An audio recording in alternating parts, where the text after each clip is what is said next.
Friends, మీరు కూడా నాలాగే బియ్యం అయిపోయిన తర్వాత బియ్యం సంచిని పారేస్తున్నారా? అయితే ఒకసారి అయితే ఈ వీడియో చూసేయండి. ఏంటో నాకు ఒక ఆలోచన వచ్చిందండి. ఈ బియ్యం బస్తాలన్నీ పారేసి మనం కొత్త సంచులు అయితే తీసుకొస్తూ ఉంటాము మళ్ళీ మార్కెట్కి వెళ్ళడానికి. కొత్త సంచి అయితే తీసుకొస్తూ ఉంటాము. అయితే నాకు ఒక ఆలోచన వచ్చింది. మా అమ్మమ్మ నాన్నమ్మ వాళ్ళు ఇలా కర్రల సంచి వాడేవాళ్ళు.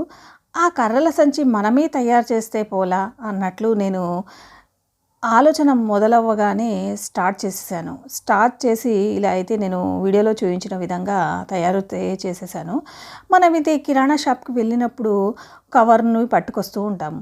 అలాంటి కవర్స్ పర్యావరణానికి చాలా హాని చేస్తుంది. ఈ సంచి అయితే మనము కాయగూరలు తీసుకురావడానికి, కిరాణా సామాన్ తీసుకురావడానికి, ఎలాంటి సామాన్లైనా తీసుకురావచ్చు, బరువైన సామాన్లు కూడా.